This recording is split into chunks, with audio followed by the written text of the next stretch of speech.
अचानक त्या भयानक आकृतीने मोठ्याने ओरडा केला आणि तिचे संपूर्ण शरीर थरथरू लागले. नितेशने मागून येऊन तिच्या कपाळावर विभूती फासली होती. पुढच्याच क्षणी मोठ्याने ओरडत ती अंधारात दिसेनाशी झाली. रुद्र, तू ठीक आहेस ना? नितेशने विचारले. मी बरा आहे म्हणत रुद्रने त्याला मिठी मारली. फुटलेल्या मडक्याच्या मातीत पडलेले ते हिरवट चमकणारे बाधित लिंबू रुद्रने उचलले व दोघेही हळूहळू तिथून निघाले. तोच भेसूर किंकाळत वादळ वाऱ्यासोबत ती आकृती क्षणात रुद्र व नितेशच्या दिशेने धावली. दोघेही बरेच जखमी झाले होते आणि त्यांच्याने वेगात धावत नव्हते. पुढच्याच क्षणी तिने किंकाळत दोघांवर झेप घेतली आणि दोघेही एकदम स्तब्ध झाले. तोच वातावरणात फाट आवाज झाला व तिथे एक दिव्य प्रकाश चमकला. रुद्रने विभूतीच्या पांढऱ्या गोळीचा चुराडा करून तिच्या दिशेने फेकला होता. तसे ती क्षणात दिसेनाशी झाली. दोघेही कसे तरी रिंगणात येऊन ठेपले आणि पुढच्याच क्षणी रुद्रने आपल्या हातातील हिरवे लिंबू काही मंत्र उच्चारत हवनकुंडात फेकले. पण जोरदार हसणे अंधारात घुमले आणि ती भयानक आकृती एकदम दोघांसमोर प्रकट झाली. तिच्या मागे अंधाराचे संपूर्ण साम्राज्यच मोठा आक्रोश करत उभे होते. लाल रक्ताळलेल्या डोळ्यात एक अंगाला कापरे भरवून टाकणारी तीव्रता होती. रुद्रनेही आपला हात पुढे केला. त्याच्या हातात त्या आकृतीच्या कापडाचा कापलेला एक तुकडा फडफडत होता. तसे तिने मोठ्याने आक्रोश केला व रुद्रवर धावली. पण पुढच्याच क्षणी रिंगणाच्या सुरक्षा कवचावर आपटून ती भाजल्याप्रमाणे मागे धाडकन ओरडत कोसळली. रुद्रने तो कापडाचा तुकडा लगेच हवनकुंडात टाकला आणि मोठ्याने भेसूरपणे ओरडत ती आकृती अंधारात विरली व मगापासून गोंधळलेले सर्व वातावरण एकदम शांत झाले. रुद्र व नितेश दोघेही हसत तिथेच खाली बसले. म्हणून तुझ्याजवळ विभूतीची गोळी असताना व खंजर असताना सुद्धा तू तिच्या हातात लटकत होतास? नितेश हसत म्हणाला. कारण मला तिच्या कापडाचा तुकडा हवा होता, टाळी देत रुद्र म्हणाला. पण मला काहीच समजले नाही की ते कोण? नितेश पुढे काही बोलणार तोच त्याचा फोन वाजला. नितेशने फोन खिशातून बाहेर काढला. रुद्र, परत एकदा ह्याची काच फुटली, बदलावी लागेल म्हणत त्याने फोन उचलला. हॅलो सुबोध, बोल, नितेश म्हणाला. माझ्या पत्नीची तब्येत अचानक सुधारली आहे. हा चमत्कार कसा झाला? सुबोधने विचारले. कारण रुद्रने तुमच्यावर केलेल्या काळ्या जादूचा प्रभाव पूर्णपणे नष्ट केला आहे. आता उद्याच झाले तर तुम्ही इथे निघून या. म्हणजे इथे नेमकं काय घडले होते ते तुमच्याबरोबरच मलाही समजायला भेटेल म्हणत नितेशने फोन ठेवला. दुसऱ्या दिवशी साधारण दुपारच्या 12च्या वेळी सुबोध घराचे CCTV फुटेज चेक करत होता. तर काहीच आठवड्यापूर्वी एक तरुण बागेत बाहुले पुरताना त्यांना दिसला. हा कोण आहे? तुम्ही याला ओळखता काय? रुद्रने विचारले. होय, हा तर प्रकाश आहे, सुबोध म्हणाला. मीनाक्षीचा भाऊ? सुरेखा आश्चर्याने उद्गारली. ही मीनाक्षी कोण? काही घडले होते काय तुमच्यात जे त्याने तुमच्यावर काळी जादू केली? बाधित वस्तू मुद्दामून त्याने तुमच्या घरात ठेवल्या, रुद्र म्हणाला. आता ह्याचे उत्तर फक्त निकिताच देऊ शकते म्हणत सुरेखाने निकिताला फोन लावला व स्पीकरवर ठेवला. हॅलो, तू फोन का केलास? तू असे करशील कधीच वाटले नव्हते, तिकडून आवाज आला. पण मी काय केले? सुरेखाने विचारले. आहा, काय केले? सुबोध मीनाक्षीवर प्रेम करत असता तुम्ही दोघात फूट टाकली आणि खुशाल त्याच्याशी लग्न करून नव्या कोऱ्या बंगल्यात सेट झाली आणि इथे मीनाक्षीने आत्महत्या करून घेतली, निकिता रागात म्हणाली. सुरेखा अडखळत म्हणाली. पण मी असे काहीच केले नाही. मी सुबोधला लहानपणापासून ओळखते व त्याच्यावर प्रेम करते व तोही माझ्यावर प्रेम करतो. खोटे बोलू नकोस, निकिता ओरडली. पण ती खरे बोलत आहे. मी कधीच मीनाक्षीवर प्रेम केले नव्हते. पण या चुकीच्या समजामुळे तुम्ही इतक्या खालच्या थराला जाणार मला ठाऊक नव्हते, सुबोध म्हणाला. नाही, आम्ही काय केले? निकिताने गडबडून विचारले. प्रकाश, मीनाक्षीचा भाऊ, त्याने आमच्यावर काळी जादू केली आणि आम्हाला मारण्यासाठी दुष्ट शक्तींच्या हातात लोटले, सुबोध रागात म्हणाला. पण त्याचा मृत्यू तर आज सकाळी 9 वाजताच झाला. तिकडून निकिताचा आवाज आला. तसे सगळे स्तब्ध झाले. जशी करणी तशी भरणी, रुद्र म्हणाला. पण रुद्र, अद्यापही एक मोठे रहस्य सुटलेले नाही. ते तिन्ही भूत प्रकार काय होते? तो रक्ताने माखलेला व केसाळलेला बुटका मुलगा, ती सडलेली भयानक आकृती व ती उलट्या पायाची शक्तिशाली स्त्री, नितेशने विचारले. रुद्र म्हणाला. ते सर्व वेगवेगळे भूताचे प्रकार होते. सुबोधच्या सांगण्यानुसार एक भेसूर रडण्याचा स्वर रात्री सारखा येत व 4 पायांवर रांगणारी बुटकी सावली घरात फिरते. तेव्हाच मी समजून गेलो होतो की हा काला शिशू भूताचा प्रकार असणार, आणि तोच होता. काला शिशू हे नाव नवीन नाही काय? नितेशने विचारले.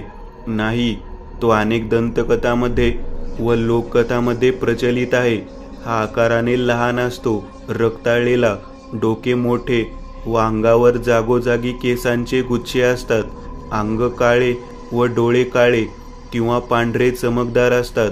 एखादे बाळ जे जन्माआधी मरण पावते किंवा काळ्या जादूच्या विधीत बळी दिला जातो, त्याचा काळा शिशू म्हणून उगम होतो, रुद्र म्हणाला. आणि ती दुसरी सडलेली आकृती? नितेशने विचारले. ती दुसरी सडलेली स्त्री आकृती मासंदी होती, एक मांसभक्षी रक्तपिपासू आत्मा. हे तर बरे झाले की दाराला लिंबू मिरची टांगलेली होती, ज्यामुळे ती घरात प्रवेश करू शकत नव्हती, नाहीतर एका क्षणात तिने दोघांना फाडून टाकले असते. हा आत्मा अर्धवट कुजलेला असतो व ती जिथे वावरते तिथे मांसांचा कुजका वास दरवळतो. ज्या कोणाची हत्या करून त्याच्या मृतदेहाचे मांस खाल्ले किंवा विकले जाते, किंवा कधी कधी शापित देह ज्याचा अंतिम संस्कार न करता असाच टाकला जातो, तो मासंदी भूत बनतो. शेवटची उरलेली स्त्री भूत साक्षात डाकिनी होती. ही सर्वात भयंकर स्त्री भूत आहे. अनेक तांत्रिक तिला वशही करतात, पण तरीही ती कधी पूर्ण वश होत नाही. साधकाला नेहमीच तिच्यापासून धोका असतो. जर काही थोडे जरी इकडे तिकडे झाले तरी ती फाडून टाकते. जो कोणी साधक तिला वश करतो त्याला भयंकर शक्त्या प्राप्त होतात, जसे मृत आत्म्याशी संवाद साधणे, अदृश्य होणे, शत्रूचा विनाश करणे. तसेच साधकाला प्रेत साधना, मायावी दृष्टी, मरणानंतरचं ज्ञान मिळतं. तो कोणाच्याही मनात भीती निर्माण करू शकतो. तसेच साधकाला दीर्घकाळ जिवंत राहण्यासाठी ही डाकिनी त्याला मदत करते. एक प्रकारचे त्याला अमरत्व प्राप्त होते, आणि डाकिनी त्या साधकाला आत्मा बांधून ठेवण्याची किंवा दुसऱ्यांवर सोडण्याची कला देते. तिचे नाक वाकडे तिकडे असते व पाय नेहमी उलटे असतात. यावरून तिला ओळखता येते. कधी कधी ती एखाद्या सुंदर स्त्रीच्या रूपातही प्रकट होते व कोणालाही फसवून मारून टाकते. ह्याला मोहजाळ म्हणतात, रुद्र म्हणाला. आता सर्व समजले, पण ती मासंदीच्या तोंडात टाकलेली गुंडाळी काय होती? नितेशने विचारले. ही असली भूते काही गोष्टींना घाबरतात तेच होते. हळद, पिंपळाचे पान, वडाचे मूळ व तुळशीची पाने, रुद्र म्हणाला. रुद्र तर निघून गेला, पण डाकिनीचे अंश अजूनही त्या गमल्याच्या फोडलेल्या मातीत कुठेतरी वावरत होते. दुसरा अनुभव. राजमहाल. अरे ऐकलंय, तुमच्या गावात एखादा महाल आहे? विवेकने विचारले. अरे फक्त महालच नाही, भूतिया महाल म्हणतात त्याला, सूरज म्हणाला.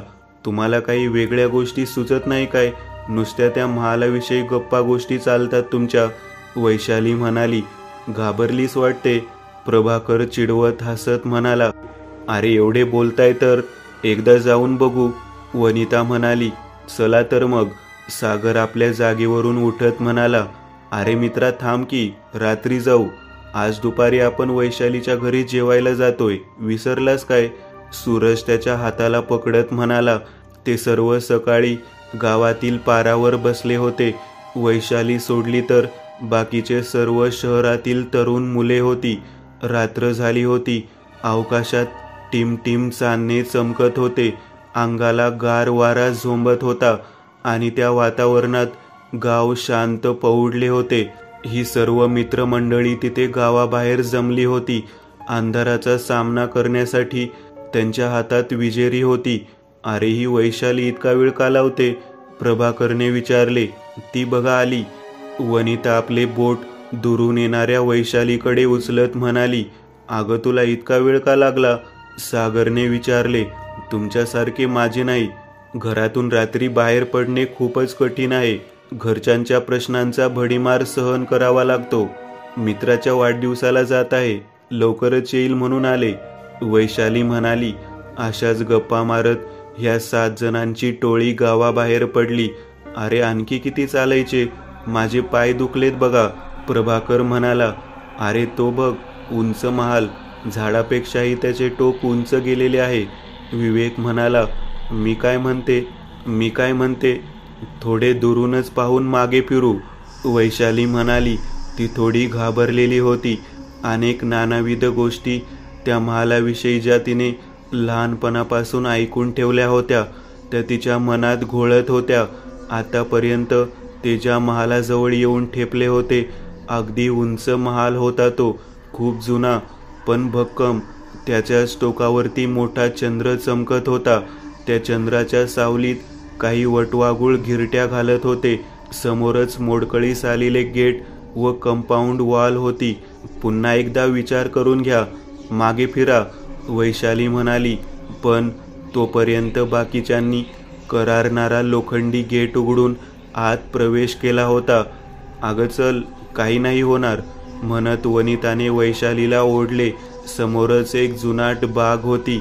तिच्यातील झाडे आता पानाविरहित फक्त वाळलेल्या फांद्या व काट्या घेऊन उभी होती. गवत वाळून गेले होते. कारंजी पूर्ण मोडकळीस आली होती. बापरे, लव यू महाल. अगं वैशाली, ह्याला कोणी डागडुजी करण्याचा प्रयत्न केला नाही काय? सागर उंच महालाला निरखत म्हणाला. कोण करेल? करणारे मेलेत, वैशाली म्हणाली. तसे थंडी जशी अंगाला झोंबून जाते तसे भीतीने सर्वांच्या अंगावर काटा उभा राहिला. अगं घाबरू नकोस आम्हाला, प्रभाकर म्हणत नव्हता. तोच विवेकने दरवाजा लोटला. कार कार आवाज करत तो विशाल दरवाजा उघडला. सर्वजण दाराजवळ येऊन ठेपले. ते आत पाऊल टाकणार तोच वटवाघुळाचा झुंड फाड फाड करत बाहेर पडला. तसे सगळे घाबरून ओरडत जमिनीवर पडले. मी म्हणते चला मागे जाऊयात, आत काही आपल्याला खायला मिळणार नाही, जे या भयानक महालात प्रवेश करावा, वनिता थरथरत म्हणाली. अगं घाबरतेस काय, चल, म्हणत सागरने तिला आत ओढले. आता सगळ्यांनी महालात पाय ठेवला होता. विवेकने आपल्या विजेरीचा प्रकाश झोत महालातील आतील बाजूस फिरवला. सर्व वस्तू पांढऱ्या कापडाखाली झाकलेल्या होत्या. वरती झुमर चमकत होता. तोच अचानक झुमर पेटून उठला. तसे सगळे घाबरून गेले व लगेच मागे सरकले. अरे घाबरलात काय? इथे जुना स्विच बोर्ड आहे रे, महालात दिव्यांची सोय केलेली आहे वाटते, प्रभाकर म्हणाला. सर्वजण समोरील जिन्यावर गेले. अरे इथे काहीच नाहीये, उगाचच भीती उभी केली आहे ह्या महालाविषयी, विवेक म्हणाला. पण तेवढ्यात भिंतीला लटकवलेल्या फोटोतील महाराणीचे डोळे त्यांच्यावर फिरले. सागरचे तिकडे लक्ष जाताच तो घाबरून ओरडला. अरे प्लीज चला इथून, तो फोटो डोळे फिरवू लागलाय, पळा. पण तेवढ्यात विवेकने त्याचा हात पकडला. अरे फोटोला तू कोणत्याही अँगलने पाहशील तरी तो तुझ्याकडेच पाहत आहे असेच वाटेल, म्हणून चल. सगळे आता वरच्या मजल्यावर पोहोचले होते व त्या भव्य महालाचे दर्शन घेण्यासाठी सगळे इतस्तः विखुरले होते, जी त्यांची मुख्य चूक होती. वा, किती सुंदर आहे, किती सुंदर आहे. वनिता महालाच्या खोल्या हेरत फिरत होती, पण ती तिच्या ग्रुपपासून वेगळी झाली होती. इतक्यात तिला खोलीत एका बाईचा जिवंत फोटो दिसला. तिने हळूहळू आपली पावले तिकडे उचलली. तोच छताला लटकत असलेल्या भयानक आकृतीने तिच्यावर झडप घातली. अगं वनिता, तू इथे काय करत आहेस? सागर आतमध्ये शिरला व त्याने तिचा हात पकडला. चल, पण तेवढ्यात त्याच्या हातावर घट्ट पकड पडली. व तिने त्याचा हात उपटून टाकला. सागरने ओरडण्यासाठी आपले तोंड उघडले. तोच काळ्या धुराच्या रूपाने वनिताने त्याच्या तोंडात प्रवेश केला. अरे सागरला पाहिले काय तुम्ही? प्रभाकरने विचारले. तसे एकमेकांच्या नजरेत नजरा टाकून उभे असलेले विवेक व वैशाली दचकले. नाही, इथेच असतील कुठेतरी. शोध. हा महाल इतका मोठा आहे की आज आपण पूर्ण पाहू शकत नाही. तसेही वेळ होईल. उद्या परत येऊ, विवेक म्हणाला. प्रभाकरही बाहेर पडला. तोच त्याला दूरवर सागरची पाठमोरी आकृती दिसली. अरे सागर, कुठे फिरतोस? थांब, प्रभाकर ओरडला. पण सागर काही थांबला नाही. तसा प्रभाकर त्याच्या मागे धावला व हळूहळू पावले उचलणाऱ्या सागरला त्याने पकडले. अरे तुला ऐकू येत नाही काय? म्हणत त्यांच्या खांद्याला पकडून प्रभाकरने त्याला आपल्या दिशेने फिरवले. चेहरा तोच होता, मात्र अचानक त्याच्यात बदल झाला. अरे काय होतंय तुला? प्रभाकरने विचारले. पण पुढच्याच क्षणी समोर उभ्या असणाऱ्या सागरने त्याचे रूप धारण केले. प्रभाकर घाबरून पळणार, तोच त्याच्या पोटात धारधार सुरा सागरने खुपसला. अरे हे सर्व कुठे गेले? विवेकने वैशालीला विचारले. आत मी तर तुझ्याबरोबर होते ना, मग मला कसे ठाऊक? वैशाली म्हणाली. बरं तू खाली हॉलमध्ये जा व तिथे माझी वाट पहा, मी एकेकाला शोधून आणतो, विवेक म्हणाला. मीही तुझ्याबरोबर येते, वैशाली म्हणाली. तेवढ्या सूरजची हाक हॉलमधून त्यांच्या कानी आली. तो बघ, सूरज खाली आहे, तू तिथे जा, नाहीतर तो आपल्याला शोधत भटकत फिरेल, म्हणत विवेक तिथून निघून गेला. वैशाली खाली हॉलमध्ये आली. झुमर चर करत चालू बंद होत होता. तिथे सूरज नव्हता. तशी वैशाली थोडी अस्वस्थ झाली. तिला आता वातावरणात बदल जाणवू लागला होता. दरवाजा करारत हालत होता. तिकडे वैशालीची नजर खिळली होती. तोच तिच्या कानावर पावलांचा आवाज आला. तसे तिने दचकून मागे पाहिले. तिचे 6ही मित्र तिच्या मागे उभे असलेले तिला दिसले. चला आत जाऊयात, म्हणत तिने पावले उचलली. तोच तिची सँडल तुटली. तसे ती डगमगली व पुढच्याच क्षणी तिने विवेकने उगारलेला सुरा तिला झटकून निघून गेला. तशी वैशाली दचकून खाली पडली. विवेकच्या हातात एक रक्ताळलेला सुरा होता व तो हळूहळू वैशालीच्या दिशेने सरकत होता. त्याचा चेहरा अगदी स्तब्ध होता. त्याच्या डोळ्याची पापणीही हालत नव्हती. वैशाली घाबरून मागे सरकली व दरवाजाकडे धावली. पण पुढच्याच क्षणी दरवाजा आपोआप बंद झाला. वैशाली घाबरून मागे फिरली. तोच विवेक ओरडत तिच्यावर धावला. त्याचा चेहरा आता पूर्णपणे कुजून गेला होता व डोळे लाल भडक झाले होते. पुढच्याच क्षणी त्याने वैशालीवर सुरीने वार केला. तशी वैशालीने घाबरून बाजूला उडी घेतली. सुरा जोरात दरवाजात शिरला व अडकून राहिला. विवेक भयंकरपणे ओरडत होता. बाकीचे जे निर्जीव भ्रमरूपी वैशालीचे मित्र होते ते धुरारूपी नाहीसे झाले. वैशाली एकदम घाबरून गेली. विवेक आता पूर्ण एका बाईमध्ये बदलला होता. भिंतीवर टांगलेल्या महाराणीच्या फोटोत आणि समोर उभ्या असणाऱ्या बाईत काहीच फरक नव्हता. ती बाई ओरडत वैशालीवर धावली. वैशालीचे काळीज धडधडत होते व ती बाई घामाने चिंब भिजली होती. कशी तरी स्वतःला सावरत ती उठली व तिच्या मागून येणाऱ्या त्या भयानक बाईपासून पळू लागली. ते तिचे हसणे ओरडणे वैशालीच्या काळजाला थरथरून सोडत असे. पुढच्याच क्षणी त्या बाईने वैशालीवर झेप घेतली. पण तेवढ्यात वैशालीने काचेच्या खिडकीतून बाहेर उडी घेतली. त्या बाईने वाघाप्रमाणे आपला हात वैशालीवर उगारला, जो वैशालीच्या पाठीला स्पर्शून गेला. पुढच्याच क्षणी काचेची खिडकी फोडून वैशाली खाली आपटली. काचेमुळे तिच्या अंगावर जखमा झाल्या होत्या व खाली आपटल्यामुळे तिच्या अंगाला मार बसला होता. ती विवळत तसेच मागे फिरली. खिडकी शेजारी तीच बाई ओरडत उभी होती व तिथे एक पिवळा प्रकाश चमकत होता. बहुतेक ती बाई महालातून बाहेर पडू शकत नसेल, पण तिने वैशालीच्या सर्व मित्रांचा जीव घेतला होता.